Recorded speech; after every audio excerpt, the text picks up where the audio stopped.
definition alone, they're inferior films. Films. Sequels suck. Sequels suck. Sequels suck. Films.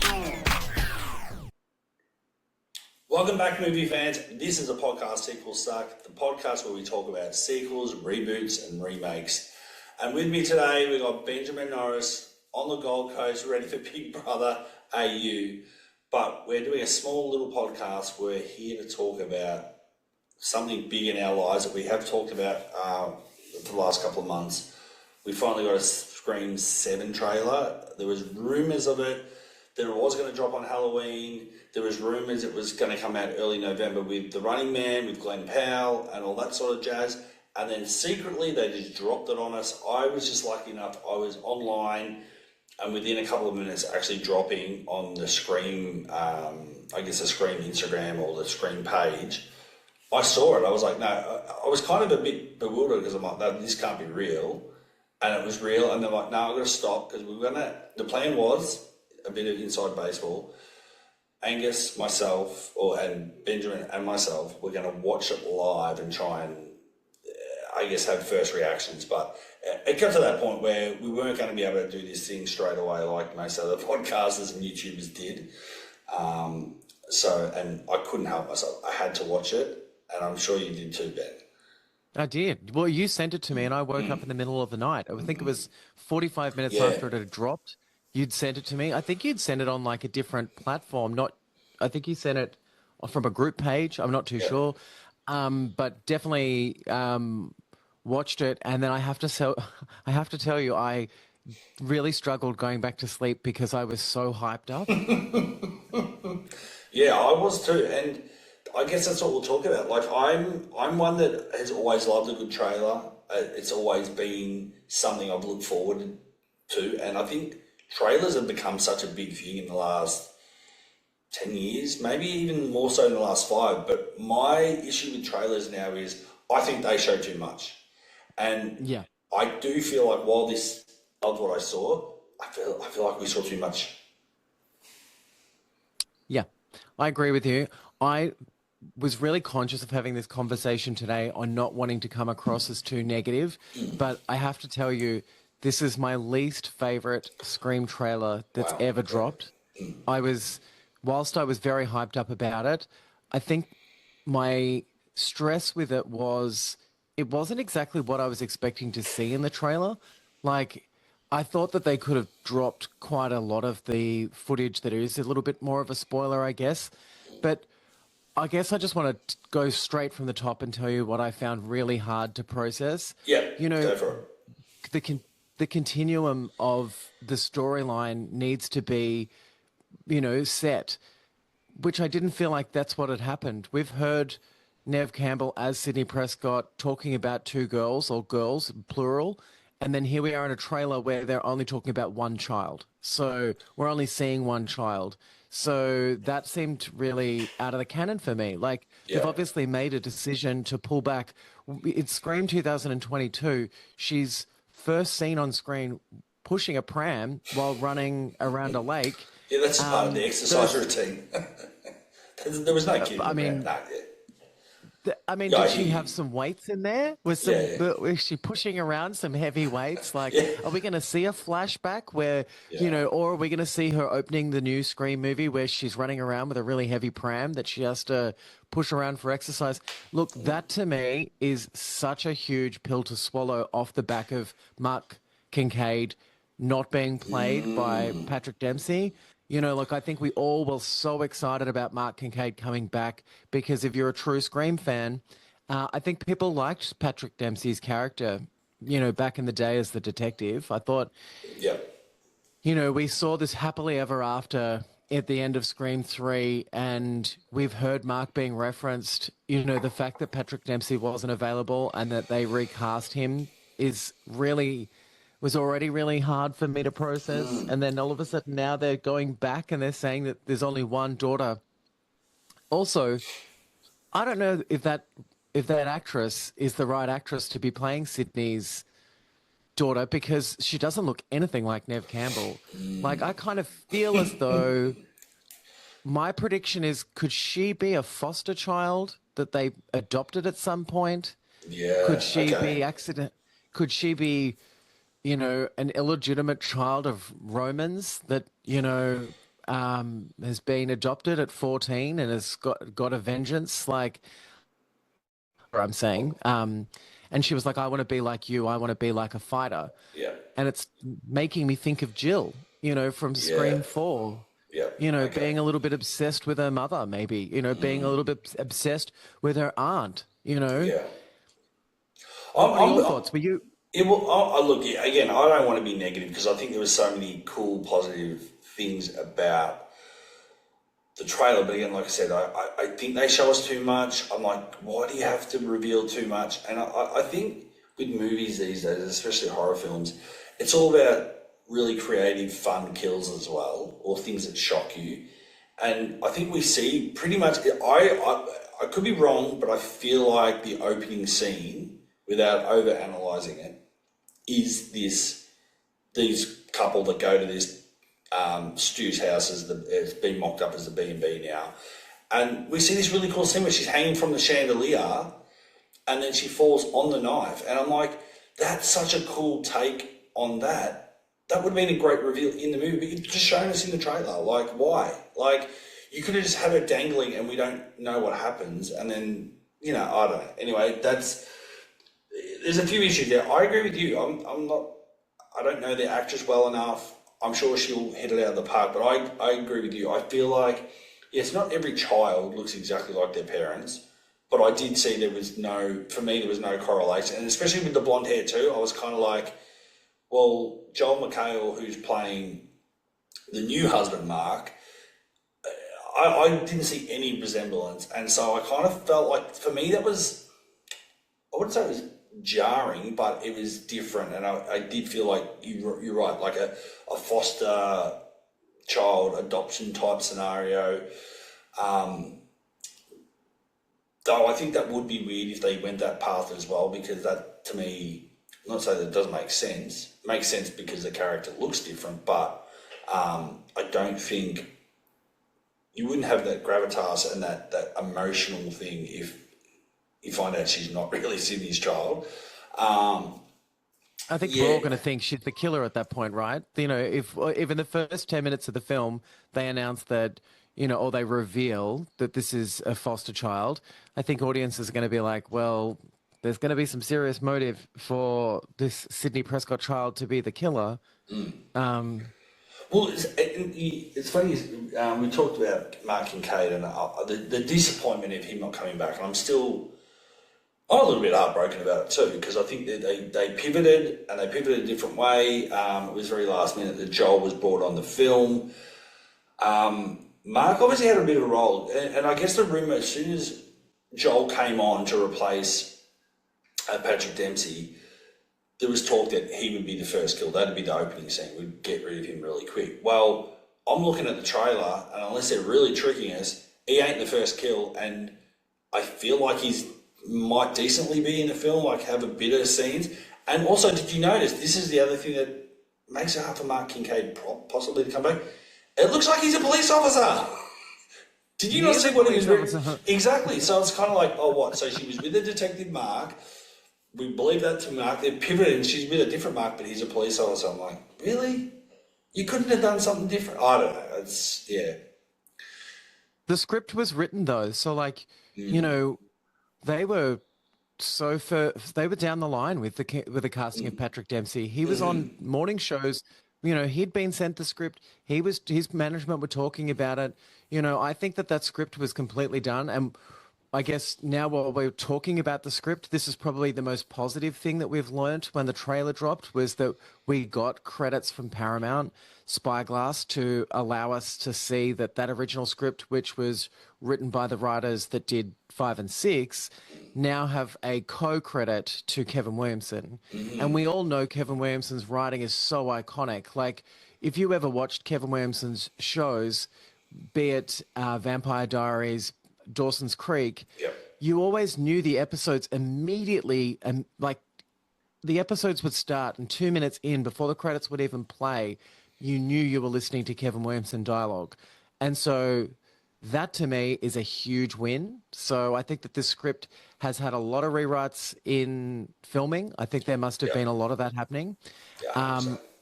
I went back and had a look at some of the forums. This information was not new to me. Sorry, this information is new to me. But some of the actors that worked in the earlier Scream movies were saying that they would only come back for a sequel if the script was complete, because some of them were a little bit disappointed with the script being continuously rewritten for Scream 2 and Scream 3. Yeah. I did not know that. But interestingly enough, in the forums, they were talking about how perfect Scream 1 is as a film. Yeah. And then if you go back and look that original script that was on the market, and we all know the story, it got bought up for a stupid amount of money from the Weinsteins by Miramax. You know, that script never changed. They had that script written, and it's a perfect film. Yeah. Scream 2, which is my favorite Scream movie, so, you know, whatever they did well. That was being rewritten on set. You know, they were continuously changing that. So, you know, it sounds like Kevin Williamson was there doing that again. Yeah. It's I think we did talk about this in the last podcast we did, that Kevin being on as director, even though he might not officially be as a writer, having him there and be a writer and maybe fixing things on the fly, or maybe enhancing them, making them better, was always going to be positive. And maybe at some point, he would be listed as a writer. And then, like you said, what came out a couple of weeks ago, there was a post that he's officially down as co-writer. So I think that's a positive. I do feel like it's always hard to know when there's people within a film, they're seeing a biased version, or that they feel like the film is great, they've got to talk it up. But I do feel like there's been people that have been involved in this film come out and are already hyping it up a lot, and almost talking down the last couple of films as well. So Matthew Lillard, I'm looking at you. He seems pretty high on this film and what Kevin's done, and yet also having a go at number 6. I think that's a very interesting thing to jump in on there, and that is the conversations about 6. I think that Scream 7 could be really hurt by that audience. I mean, am I wrong by saying that Scream 6 was the highest grossing Scream movie of all time? I think... yeah, I reckon it'd be pretty close. I think. Or maybe it's the early weeks of cinema release that's where that money came from. Yeah. But look, with Scream 6, there was so much buzz for Jenna Ortega going into that film. She was at peak Jenna Ortega level for younger audiences. And if you read the comments, I think there's a huge divide with what people want with 7. Yes. You have your OG nostalgic fans that have been there right from the start that want a Sydney-esque narrative. And then you've now got this other audience that could care less about Neve Campbell, Sydney Prescott, that are really disappointed by Spyglass's decisions to fire Melissa Barrera, but also which cost us Jenna Ortega. Yeah. You know, our audience goers going to be made up of just the old school oldies like you and I. Where's the the money? young ones coming in? Well, that's going to be the interesting take, because me being naive, when the trailer dropped, it was exciting. I think, there was a couple of nitpicks, but overall, a really exciting trailer, really pumping me up for this new installment. And the one thing I didn't factor in was that, look, not everyone was high on the trailer, let's be honest. Once it had been out for a couple of days. Also, actually, the trailer got the biggest hits for a trailer since, I think they were talking, Stranger Things 5 came out as well, but I think Scream 7 still surpassed Stranger Things. They had like some ridiculous, like 24 million views in a small amount of time. And then, what was I trying to say? So once the trailer had sat for a little bit, I felt like I wasn't really going online too much. I didn't want us, when we had this conversation, to be tainted too much. Sure. But then within a couple of days, I was starting to see people, and I'm like, it's hard to know who's trolling, but people were a bit more negative on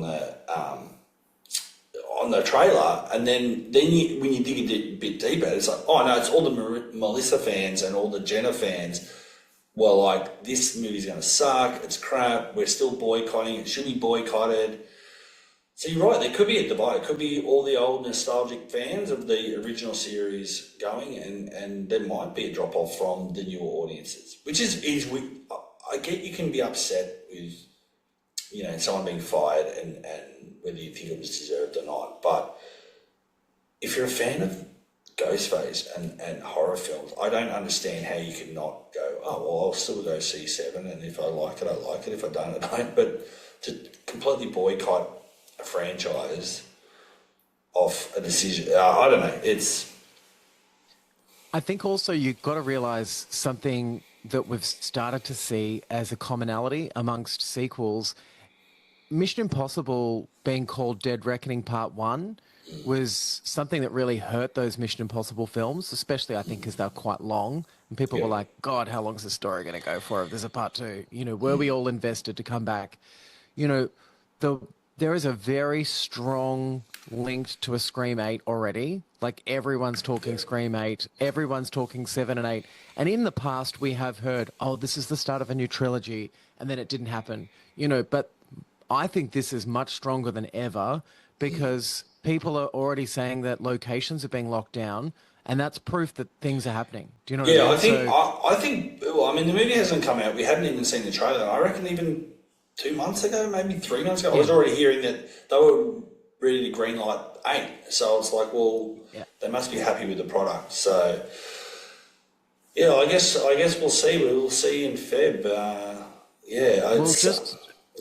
Sorry, I was going to also say, because I keep talking about it in a broader sense, like I guess we're here to talk about the trailer, but I keep getting distracted with wanting to talk about this film and what it's going to do. But just to tick off some other things that I feel like they could have done differently, I don't think we needed to see Randy's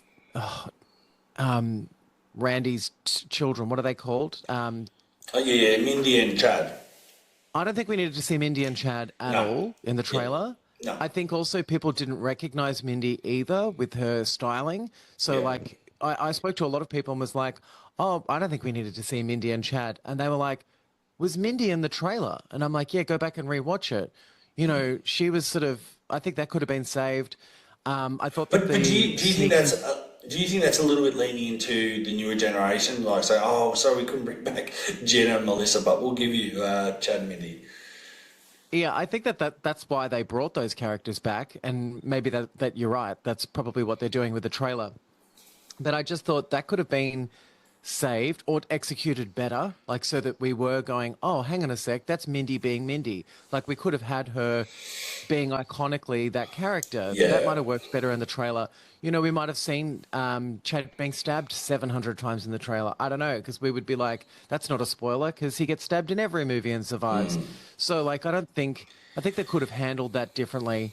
But also, the panic room was handled badly. Oh, okay. I like that feature though. I like having that big. Of course. Yeah. But didn't you think?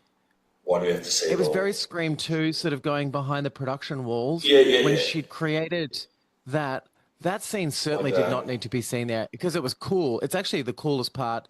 I love the cup. Amazing. It's actually my favorite moment in all the entire Scream movies. Is Courtney Cox as Gail Weathers being chased by Ghostface and Dewey, being stabbed. All of that was so amazing, which is weird because I'm such a Sidney Prescott fan and it's not a Sidney Prescott moment, but still. Anyway, I thought that was very reminiscent of that and could have been saved for the film. But I don't know. I haven't even touched on these last two things, which are my biggest problems with the trailer. Yep. And they're so pathetic. So feel free for people who are watching this to come for me. Oh, we won't. Neve Campbell's hair was a little mumsy for me. I didn't really enjoy the mumsy hair. Like, her hair looked good in Scream 2022 with, a little bit of a curl put into it.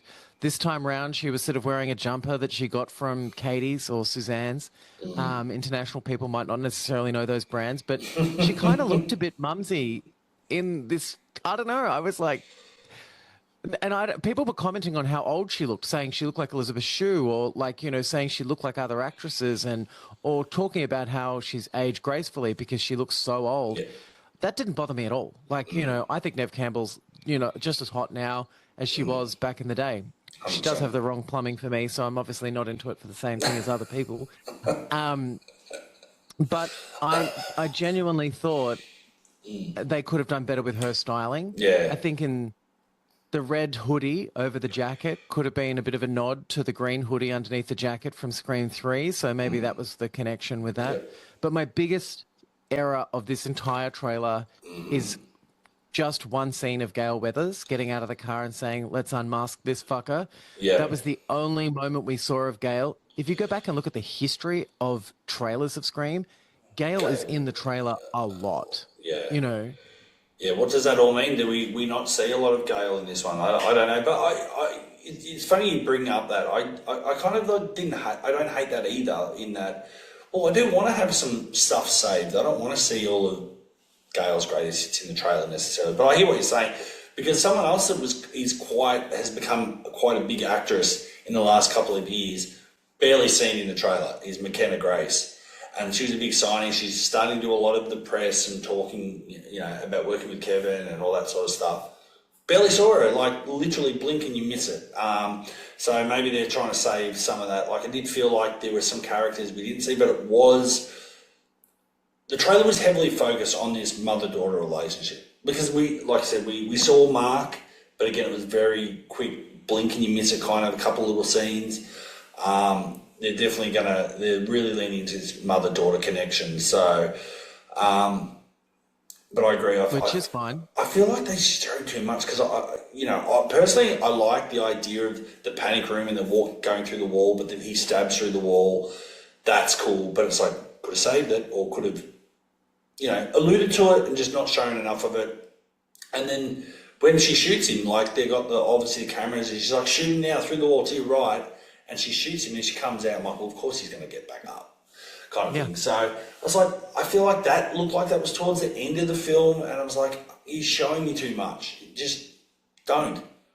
Though the one thing I did like, as we sort of wind up, I did feel like Ghostface seemed more stronger, supernatural almost, because there was the moment he does get up, and again, that could be a camera trick just for the trailer, but obviously when she's going to shoot him in the head, he comes up really quick. But even just his rise in the hall, when he's come down, I think Neve must knock him down or something in the house, and he's down on the ground and he comes up. It's almost like very Darth Vader / some sort of... Yes.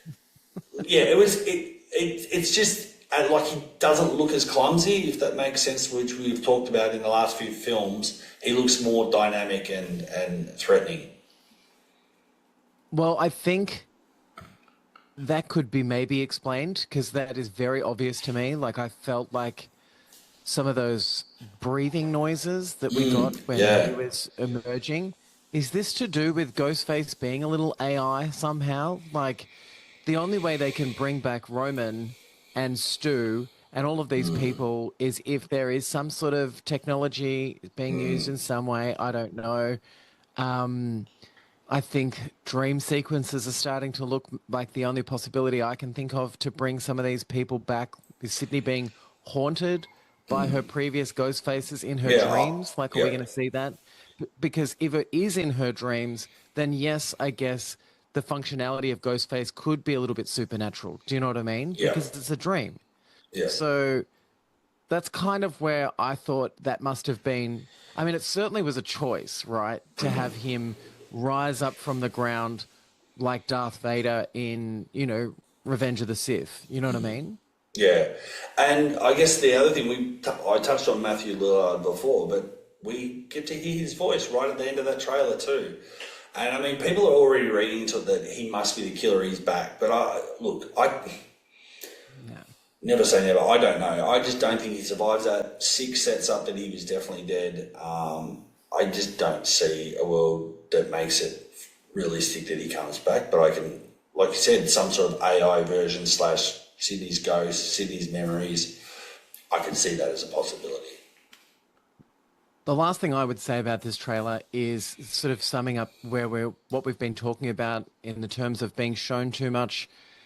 I feel as though I'm going to drop my name on who the killer is officially. It's not going to be any of these previous ghost faces. It's definitely going to be McKenna Grace.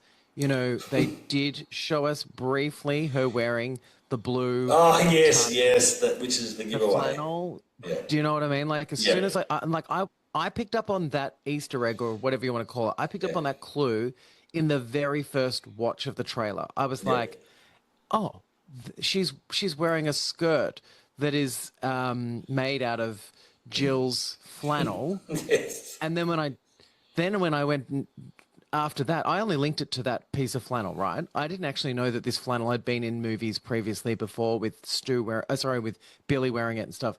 But I just feel like McKenna Grace is so big at the moment. She's basically, Sabrina Carpenter of the music world right now. It would be a big role for her to be the killer, and she would do a good job. And one of the things we really didn't get a chance to even see in the trailer is the next door neighbor, who everyone's talking about is the most likely to be the killer. Everyone's talking about this actress, Anna Camp's performance being the breakout performance of this movie. And everyone's saying, what has she got to do apart from being a neighbor? She has to be a killer too. So we didn't even meet that character in this, and I would have preferred a trailer more tonally less to do with Ghostface kills and more to do with the story arcs of some of these characters and being introduced to some of the world that Sydney's now living in with some maybe iconic Scream music. I mean, we've got the composer back for this, who's done some of the most amazing music. I just thought it was a real missed opportunity to just get eased into Sidney Prescott's new world in this new town and meet some characters rather than just being waylaid with Ghostface kill heavy trailer. Do you know what I mean? Yeah, 100%. Look, I'm not someone that makes trailers. Like, that's the reality of it. That's not my job. But I do feel like, the movie we love the most out of this franchise, Scream 2, is almost the perfect trailer because they show us a bit of the setup, and then they go, oh, the suspect could be anyone. It's like smash cut of all the characters in the movie. And it just doesn't linger on too much. Like, we kind of get Randy's rules, that's the only thing, but it kind of just sets up that world. But also, we've just come from after, such a quick turnaround after the first movie. And then subsequently, since the trailers have probably started to give us too much, but that's also this generation. I think all the companies are putting out trailers that are showing us too much because they really want people to go to cinemas, but I don't know. It's almost like, I don't know. I can't explain it. I think a trailer is supposed to tease you and get you excited about something but not show you too much. Remember the thing when we were growing up with comedy movies, like when they had a trailer, you go, oh, this must be bad because I feel like they're showing all the best jokes in the trailer. And it's like, then you find out, all the best jokes were in the trailer and the movie was complete dog shit. That does concern me. I do worry that we saw too much. But then this is the problem that I have with this trailer as well is, I guess we wanted to know that it's a Sydney-based story, so that was important, and it is a Sydney-based story with her daughter. That is important, I guess. But the Scream universe is very well known for its rich characters and the ability to connect with audiences. Scream 2's trailer just showing Randy and Dewey sitting there, talking about what, who could be the killer, was centered that trailer and gave us these rich characters again. I would have almost liked to have seen Mindy do that characters talk. in the town. Like Mindy could have done that talk. Anyone could have done that talk. And we could have pulled back on from watching any kind of Ghostface thing. If it was up to me, and let's just say, you mentioned this yourself, we don't make trailers. I would have left Ghostface for just that bit where he rises after he drops down from the ceiling. I think the trailer could have finished on something like that. You know what I mean? I think it could have been. You don't show us Ghostface at all until the end. Don't show him at all. Show us these characters. Show Mindy talking about something. I think have two main characters that are rich in character development that we like, talking about things that pull us through the narrative. Yeah. That might have been smarter. But then, look, I'm going to finish what I have to say about this trailer with this. I have walked away with a negative sort of impression, but it's done something very clever and it has lowered my expectation considerably. Oh, wow. So So you're not high. So when you first watch it, you're excited, then you've watched it a few more times since. So again, inside baseball, the trailer dropped Australia time, I think 30th of October. So yes, the night before Halloween here in Australia. It's obviously, this is the 9th of November in the morning that we're recording this. We've had plenty of time to watch. I've honestly only watched it probably 5 times. So do you, as you watched it a couple more times, you've sort of tape it away, or you've thought about it, slept on it and gone, I don't know if I loved it? I didn't like it the first watch. Okay. I was like, oh, and then I rewatched it straight away, and then I went back to bed and I couldn't sleep, so I got up and thought, I need to watch it on the cinema because I've got a home cinema. Yeah. So I then went in there and watched it on the big screen. You know, like I was like, I need to keep watching it. And I kept thinking the more that I watched it, and better quality, on better sound and better things, that it might give me a better feeling. But then I've probably watched it, nearly every day since the trailer dropped, because I'm a crazy person who's obsessed with Scream. But just overall, it's not the Scream 7 that I'd pictured at all. It's still sitting really awkwardly for me. So I think I'm going to turn up on opening night and be, my expectations are low, so I'm probably going to have a really good time.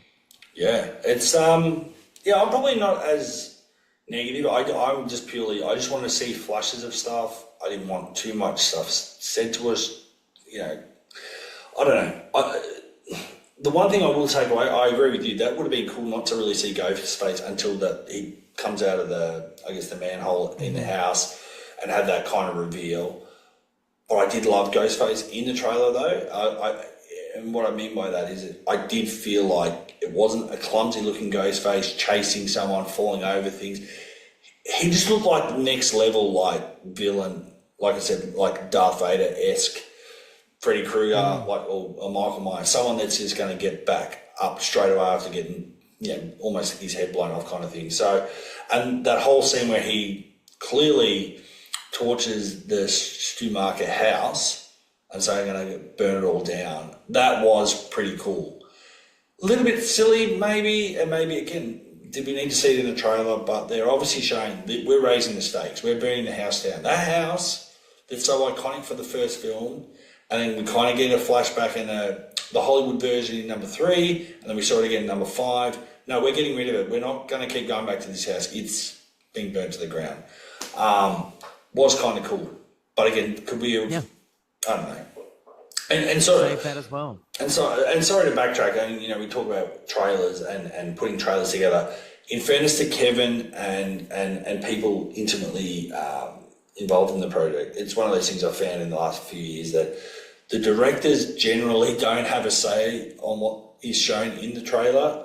It's the studios, what the studios want to advertise. So I'm sure this definitely wasn't the trailer Kevin wanted to put out necessarily, or probably wouldn't have signed off. And I know the boys that directed the last 2 Scream movies, I think the same thing applied to them. I think they will really want to pare it back and not show too much. But again, the Paramounts and the Skydancers and the Miramax of the world and the Disneys, they want to sell a product, and if it means they want to show a little bit more, well, so be it. Which is a bit sad. I like the mystery of having a really good, well done trailer, and I don't think they do them that well anymore. No.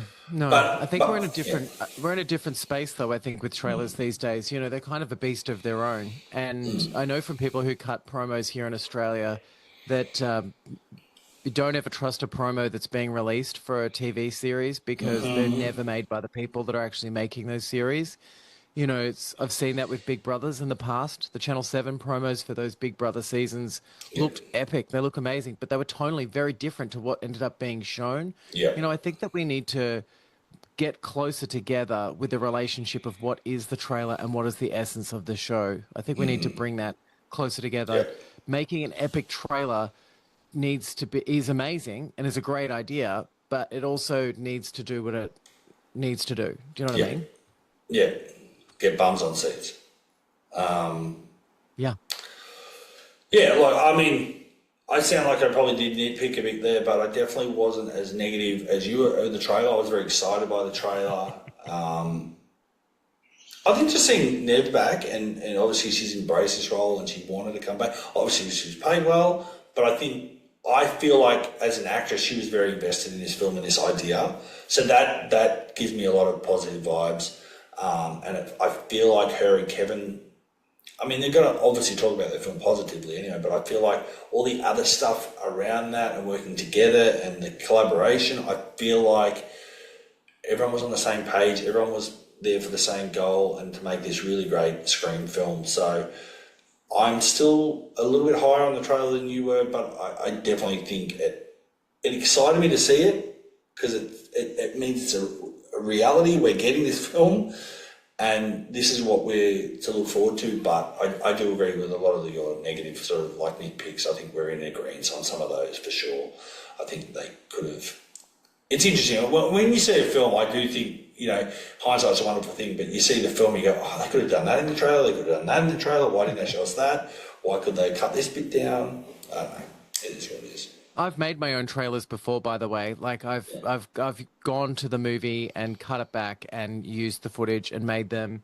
And they're very difficult to do. You think you could do them really well, but even, with a lot of time and a lot of patience, maybe a lot of boredom during COVID lockdown, trying to cut my own Scream franchise trailer, I thought I'd be really good at it. It was really bad. So, if anyone from Skydance is listening to this or whatever, and they're like, Spyglass, I should say, I'm very sorry. I don't know what I'm doing, and I'm an arsehole.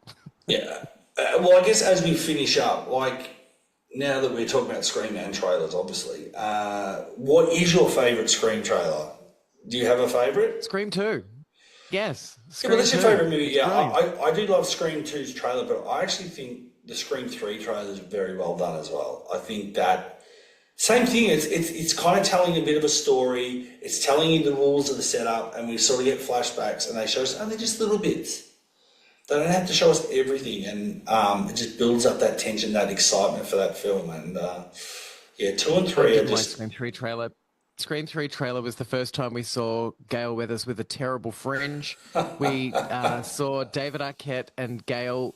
Like, when I first watched that Scream 3 trailer, I was like, why is Courteney Cox being Monica from Friends in this? And I kind of feel like in Scream 3, she turned up on Scream 3 and played Monica, more Monica, less Gail. So Scream 3 is my least favourite trailer.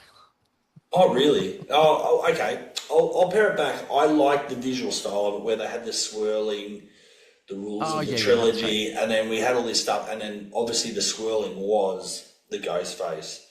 I think, and then, you had the flashback initially to Drew Barrymore and then blah, blah, blah. Yeah, true. Anyway. Well, look, thank you so much for having me here today to talk about this. I cannot wait. The countdown is on. The clock is ticking for this to come out. February 26th feels like a very long time away. I think here in Australia, we're going to get to see it 2 weeks before, I think is what I'm hearing. Wow. So the media may get a preview a few weeks earlier. So look, that'll be interesting if that comes off. Really interesting. You just dropped a bomb on me then. Because normally we have been seeing the last 2 Scream films we have seen probably 3 or 4 days before. And I think you and me were at the premiere or the sneak peek screening of Scream 6, which probably almost a week before the US got to see it. So, that's cool, I guess. But bring it on. Yeah. Well, I guess on that note, not all trailers suck. No, I mean, do you know the funniest thing about me with trailers is I'm so critical on them, but my favorite thing to do on a Friday night is be having a few glasses of red wine and watching my favorite trailers and putting them in order of like which trailers are the most iconic trailers to me, which are the best ones I've ever seen. So, I don't know. Maybe I need to get a life, but that's one of my favorite things to do. Just watch a movie. Don't watch the trailers. Sometimes the trailer is the best thing about the movie. I know. Yeah. I know. My partner's like, "Oh my God, you've gone to the dark place. You're watching trailers from the 90s again." And I'm like, "Yes, but this is the they were the golden best. era of trailers." Yeah, 100%. Anyway, All right. you know, if people are watching this and they want to hit us up with their comments, let us know what you Absolutely. think. Yeah, let us know. And We also, want to know. if you disagree with some of the things that we're saying, also, I love that. Come for us. You know, let us know. At Ben. At me. All right, on that note, signing out. Sequel Suck fans, I definitely should have known there, view your films. I almost sequel remake. A quick warning. Sequel